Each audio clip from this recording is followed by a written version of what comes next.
here because of this wonderful opportunity with the TV, talking to this microphone. Can you hear us from here without magnification? Okay, I'm seeing any thumbs down? Okay, we'll try to be loud. We can do that. My name's Martha McDaniel, and I'm here to welcome you on behalf of the Energy Commission.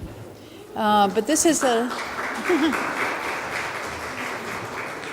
And immediately, this is a really important night for us because we've been thinking about comprehensive energy planning for a while, and we're delighted to have this town plan update opportunity to invite you all to think about this with us, because everybody is going to need to do his or her part if we're going to meet the goals of the state of Vermont. So we're delighted that you're all here. I'd like to introduce Rebecca Stone, who's our facilitator for tonight, and she'll take it from here. So I'm lucky to be facilitating all 5 of Hartford's town plan forums. I'm going to assume all of you know that they're all happening. I see a few familiar faces from last week's. And before the end of the evening, we hope you're so excited about this planning process that you will certainly be back for the next 3 and you'll drag everyone you know with you. That said, we're going to dive right in tonight. I'm just going to give you a really quick overview of what we have in store for you this evening, and then we will get started without further delay. So I'm not sure if you all know how unique Hartford is actually. You all are really on the cutting edge of energy planning in Vermont and really across the country for small towns. I think Geoff is the first actually paid energy coordinator in the entire state. Do I have that right? Which is remarkable. So that says a whole lot in and of itself, and it also says a whole lot about the potential for this town really to take a lead with implementation, creating a great energy plan and making that happen, and getting to a really sustainable, affordable, reliable energy future for all of the citizens in town. Tonight, we are going to enlist all of you in making that happen. So Geoff will just give you a really quick introduction to energy planning, what's happening at the state level, what statewide goals are, how that relates to Hartford, how the regional plan is involved, and why you're even here in this room. We are then going to divide up into groups. So energy planning relates to a lot of different topics. We will split up into small groups to talk about transportation, about building integrity, making our buildings energy efficient and sustainable, and about renewable energy generation. We will spend about half an hour in small groups talking about Hartford's goals in each of those areas and how you might get there as a community. And we'll come back together at the end and have plenty of time for you all to walk around and take a look at posters and answers that those groups came up with, since you won't get to participate in all of them. So some time for socializing, adding your comments, adding your voice on the other topics as well. How many of you actually know what the state energy goals are? Here's a question. Handful. Okay, that's great. So I'm going to turn it over to Geoff to inform everybody else. All right, thank you, Rebecca, and thank you all so much for being here tonight. It's such an important topic to get all of your input on, so we really appreciate you taking the time to get out here and join us as we develop an energy plan for Hartford.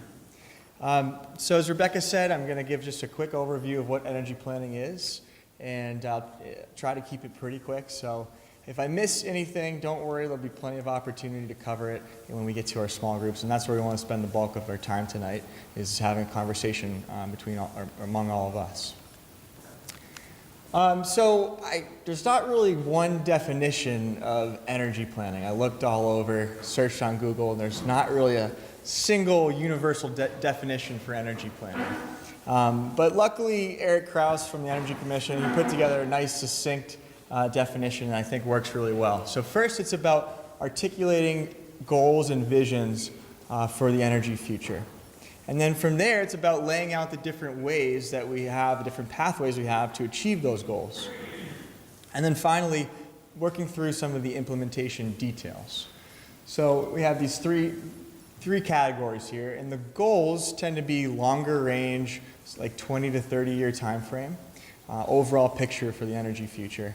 And then the pathways are multiple pathways to get there, And the strategies are shorter term, probably 3 to 5 year action items that we can start taking right now to move us on that path. And so it's important to note that the goals for Hartford are pretty much defined for us. And we'll talk about that in a little bit when we get to the state's energy plan. So we don't have a whole lot of room to change the goals, but definitely where we have some flexibility and some decisions to make is when it comes to our pathways and strategies. So there are multiple ways, of course, to get to our goals, and each can take us on a slightly different path. And so identifying which path we want to head down is one of the key things that we want to get out of the forum tonight. Also, just to note, the town is required to have an energy plan. That's one of the pieces of the town plan that's required by state statute. So that's another reason why it's important to do an energy plan. So the state has a comprehensive energy plan. The most recent version was published in 2016. And that identifies some goals, which I'll talk about on the next slide. But this is really the guiding document that the regional commission uses and follows, and that trickles down to the Hartford level. Right? So everything that we'll be doing tonight is based off of this comprehensive energy plan. So what are the goals in the state plan? Broken down into 3 categories. The first is reducing energy consumption. And that's probably the most important thing that we can do. When we talk about the environment or affordability, right? The best thing that you can do is just not use energy. And so the state has a goal to reduce total energy consumption by 1/3 by 2050. But then, of course, no matter how much energy, how much reduction we achieve, we still are going to need energy. And so another state goal is to increase the amount of renewable energy that we're using. So the remaining energy that we're using, 90% of that needs to come from renewable sources by 2050. And then finally, you see there's a greenhouse gas emissions target as well. And so these energy goals are, of course, related to our greenhouse gas emissions and climate change. And we need to reduce our emissions by 80 to 95% by 2050. And so each of these targets has an end date of 2050, but there are also milestones along the way too. So it's not just we need to reach this by 2050 and don't care what happens in between. There are targets for 2020, 2025, 2030 as well. But we won't get into that right now. So within the energy piece of that, so we're reducing our energy consumption, we're reducing emissions, but we still need energy. And the state breaks our energy use down into 3 different distinct sectors or subcategories. So we have transportation, buildings, so how we heat our homes and our businesses, and then electric power. And I think we tend to think a lot about the electric power piece of it, like solar and wind and hydro, and that's certainly an important piece of our energy consumption. But we also need to be thinking about how we get around and how we heat our buildings, because we need to reduce our total energy consumption, not just that electric power component of it. And so when we break into our small groups tonight, these are the categories that we'll be breaking into. So the Regional Commission, the Two Rivers Ottaquechee Regional Commission, which supports Hartford, they took that state comprehensive energy plan and basically broke it down to the regional level. So they figured out, all right, if the state has these targets and goals, what does that mean for our region? What do we have to do to get to that, to get to those goals? I'm not going to get into those targets, but then they also then broke it down even further. So they figured out what Hartford needs to do to reach those state goals. And so we'll talk about that. So in transportation, what does Hartford need to do? I won't talk about the numbers specifically, but Hartford needs to first reduce the number of vehicle miles traveled. We also need to reduce the number of single occupancy vehicle trips. And then finally, decrease the fossil fuel-based transportation. And so those are our goals, and those are pretty much set for us. But how do we get there? There are a number of different ways that we can reach those targets. Right, we could focus a lot on electric vehicles and promoting electric vehicles, but maybe we don't want to focus so much on just having everyone buy electric vehicles. Maybe that's not possible, and we want to focus more on public transportation or biking or walking to work. So there's a lot of options available to us to meet those targets, and that's something that the transportation group will be talking about tonight. Renewable generation. So the Regional Commission has set some pretty specific targets for the amount of renewable energy that we need to generate by 2050. Somewhere between 56,000 to 68,000 megawatt hours per year. Now that number probably is pretty meaningless unless you put it into context. So Hartford, in order to generate renewable electricity, Hartford really has one option, and that's solar.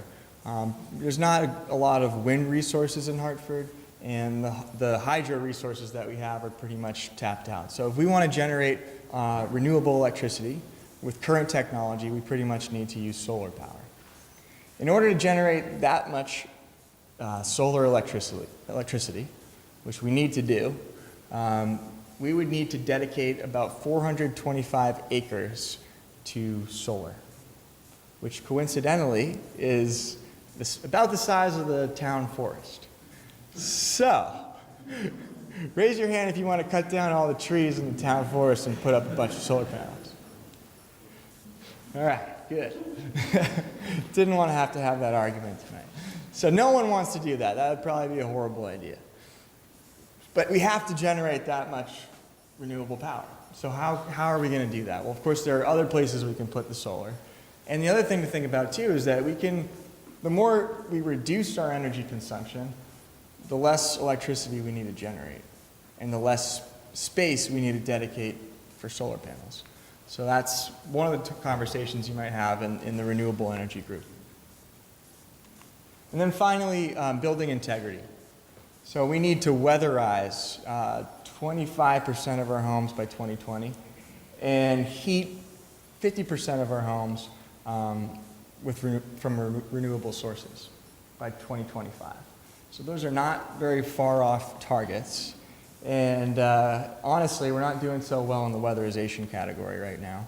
About 300 homes weatherized from 2014 to 2016, and there are over 5,000 homes in Hartford.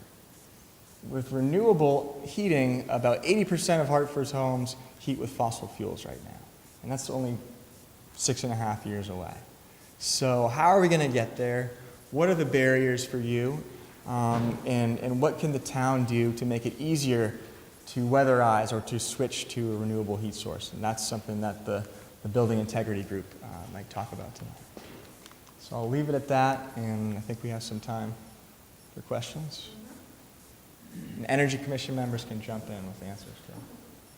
Yes.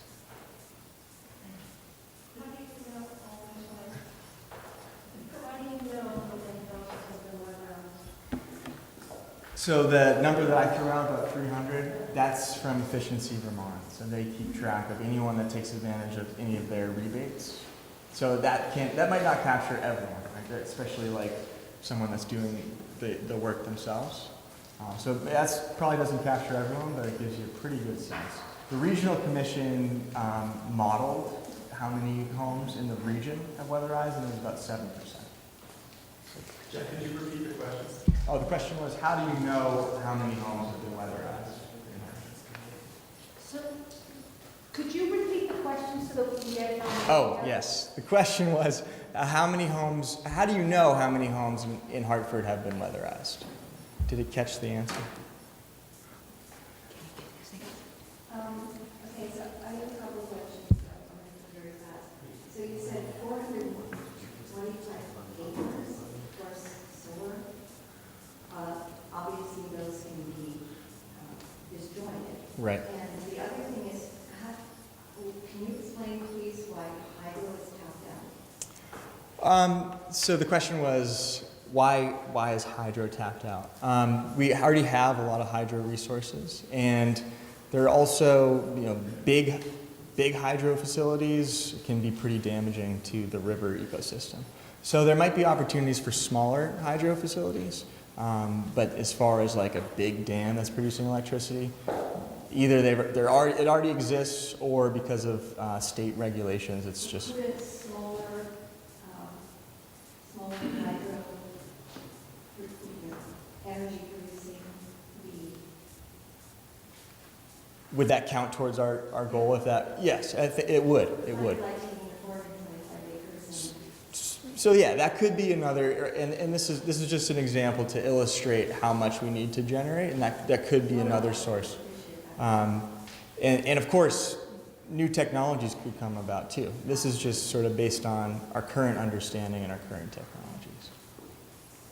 How about a definition? What does weatherized mean? That is a great question. The question was, what does weatherized mean? And I don't have an answer for you. Okay, Paige, you have an answer. Air sealing and insulating your home. In 4 words. Efficiency Vermont, I asked them, when they had their count of homes that had been weatherized, they didn't have that specific of a definition. So that's something that we need.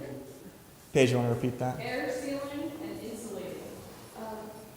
Yeah, put it on the line, yeah. Oh, air sealing and insulating. There's a problem with that. I mean, I think that's an excellent idea, but in the air sealing, to make your house tight, you are increasing humidity inside the house, and you are also increasing pollution depending on what your house has as raw materials. So you do have to seal with a comprehensive idea that you do need ventilation. Yeah, and I'll just add that that number that Geoff spoke of, that from Efficiency Vermont, that's by qualified contractors. So the contractors that have those jobs counted have gone through a comprehensive certification process so that they are aware of humidity, they're aware of kind of Right. how moisture moves through a building. So that number that he spoke of, those are homes that have been done by a BPI. That's good, but the general public at large needs to know that you can't just seal your house. And I'm a structural engineer. Yes. Has the state attached funding dollars to any of these state or regional goals? The question is, has the state attached funding dollars to any of these state or regional goals? Not that I'm aware of. There's money out there, but it's not, specifically from the state for these goals. So you just have to search for it. How about efficiency Vermont rebate? Yeah, that's a good point, Lynn. So Lynn says Efficiency Vermont has a number of rebates, particularly around weatherization and heat sources. So that's a good point. Yes. So this number here, let's say approximately 60,000 megawatts. First of all, that is Hartford. Okay, and that's what you need to generate by 2050. So that's what you need to get 90% of your electricity from renewable resources, right? Yes. Okay, so where are you today? Is this what you need in addition to the non-renewable that's being collected right now? Or is it the total need? So this is in addition to what's already being generated. So how much is being generated by all of the possible sources in the town? And that sort of gives you an idea of where that number stands relative to what you have. That's a great question. So we're doing well. It's like 100, Eric, we just talked about this. It was like 146 roughly. 146,000 megawatt hours So currently. you have about 150 and you need 60 more. Right, in So that's 2050. real positive. It's- That it's not insurmountable. Absolutely, that's a great point. Especially since we're talking 2050. Right. You'd think you could get there fast. But that is dependent on reducing our energy consumption by a third. So but it's a great point. We're doing really well. And do you have any idea how other towns are doing, relatively speaking? I know you were promoting Hartford. Being the leader. I'm going to pass on that one. I'm going to pass on that one. I don't know. So the regional, Statewide. the regional plan actually lays out each town. It defines the goal for each town and also how much each town is currently generating. I think there's similar. There's also a fascinating energy dashboard website set up for the state where you can go and look town by town and see how the towns are doing, see where you are on a lot of different benchmarks, and play with numbers even. What would happen if you did this versus this? But you don't really know many houses that put up solar panels. Like I don't know from mine. So I think anytime you put up solar panels, it has to go through the state.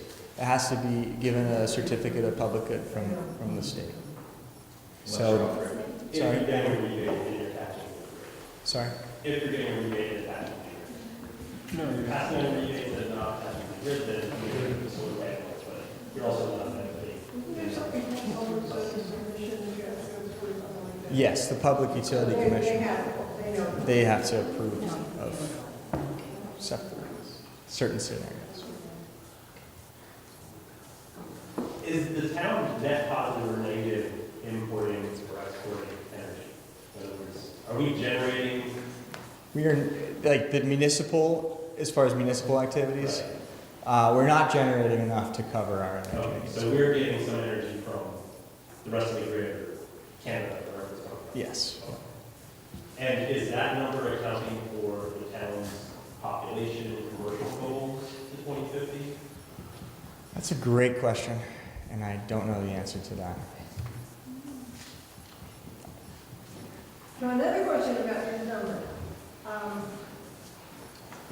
This is estimated as to what you need for electric use for the house and basically for buildings. So between now and 2050, one might expect there to be a significant increase in electric vehicles because of item number 2, transportation. And does that really incorporate potential jump in electric requirements in a home for home charging your car? So they are factoring that in. The Regional Commission does factor in the necessity to transition to electric vehicles and also potentially electric heat source, like a heat pump. So yeah, that is included in that number, but also again, that overall reduction in energy. So that's good, because then it is really also attacking the transportation. And related to that is population growth and decline models in also, or? Does anyone know the answer, Eric? Yeah, the regional plan includes, I think it's a 1% population, it's very nominal population increase. That's factored into it. So basically all of these numbers are in the LEAP model that actually DEIC used that technology to model future demand and future requirements for generation. So they hashed out all those numbers, and they do factor, like Geoff said, they factor in roughly a 40% reduction in overall demand. And it looks at all the sectors as well. So it's not just transportation and residential, but commercial and industrial as well. Thank you, Eric. Yes. Public utilities, where do they fit into this overall scheme? I think EMD was not too positive about more solar, private solar plants. A year or so ago, they were trying to Yeah, so they, discourage it. So you've got to get them on board. Are they on board? they need to be. So these goals are part of, there are also other state statutes that direct the utilities to increase their renewable share and also encourage the adoption of electric vehicles or renewable heating. So they are required to meet certain goals as well. In other states? In Vermont. In Vermont. Martha, did you have something you wanted to add? I was just going to ask you to repeat the question. Oh, okay. Sorry. The question was if the utilities are on board with these goals as well.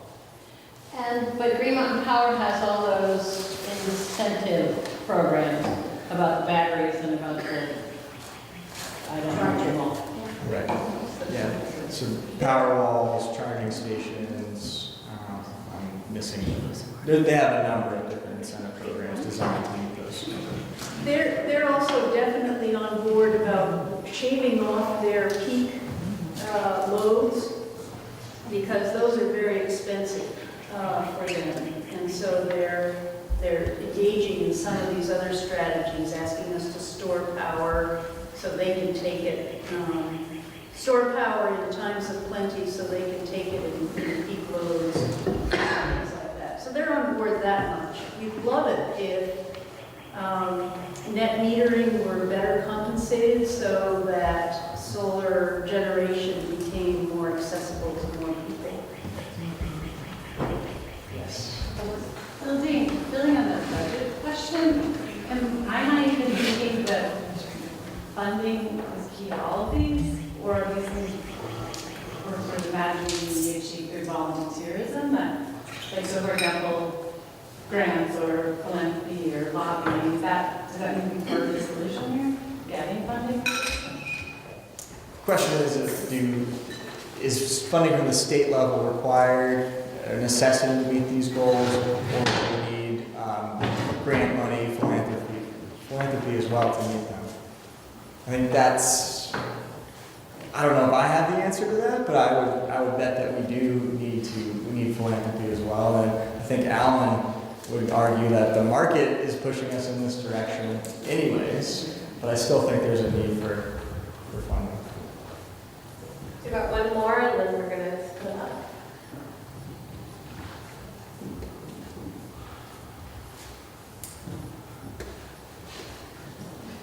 What are we using as an example of the best practices? Question is, what are we using as an example of the best practices? You're thinking for the past 100 years. Repeat that? That was a good answer. Everything we have not done for the past 100 years. Yes. That's not future. Well, I don't know if there's one answer to that. Is Vermont specifically looking to other areas outside of the United States? So I think there are definitely examples in Europe, countries that are doing really well in Europe. But I'm just wondering if we have 2050 is a long way off, and on the way, it would be interesting to see if we could borrow some of the practices that have been in place over the last 20 years in certain countries, specifically Scandinavia. So bring that up in your small group. Okay, I will. Thank you. Okay, are we ready? So some great points to end on here. Thanks to Geoff.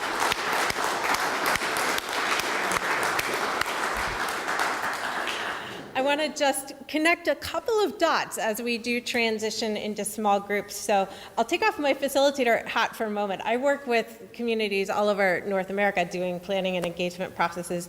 And to your question in the back about funding sources, one of the beautiful things about being an innovator in this is that you are prime candidates for philanthropic funding for solutions you come up with. So Hartford really is at the cutting edge. Other communities I've worked with in terms of town planning processes in Vermont are not having forums with 50 people coming out to talk about energy, and they don't have paid coordinators. And so if you are primed and ready to test out innovative strategies or approaches to implementation that could be a model for other Vermont communities in particular, or other rural areas across the country, there's funding out there to help you do that for sure. I wanted to follow up on your point as well in terms of models from Scandinavia, from across the United States, even, dare I say, urban areas where you can take those solutions and scale them down. Perfect things to be thinking about as you do head into small groups. So we know some of you probably know more than others about energy, And we're going to have an opportunity to really level that playing field in small groups. So we want you to take what you do know, take your questions as you break out into topics, take great ideas that you know of from other places.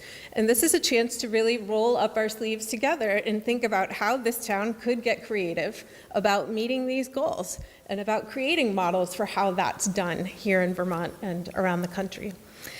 I'm going to go over really quickly what you're about to do. Since there is such great turnout, we're going to add a couple more discussion tables, which means those of you who were not necessarily planning to be facilitators, you're on. Because everyone may not be fully prepared, I'll kind of give those directions again right now to make sure. So let's do a quick poll, actually. We have breakout groups planned on buildings, some of the weatherization discussions, on transportation, and on renewable generation. So by a quick show of hands, I just want to get a sense of where you all want to go and which extra table topics we should add. So how many of you think you would want to spend the next half hour talking about buildings? You only get one. You will have the opportunity to then rotate around and talk to people and explore all the others afterwards. So just one more chance. Buildings. We had some wishy-washy. Okay. Transportation. Okay, you guys are making this really hard. Renewables. Oh my goodness, it's almost even. Okay, we're going to say one group of renewables, and we're going to do 2 groups of transportation and 2 groups on buildings.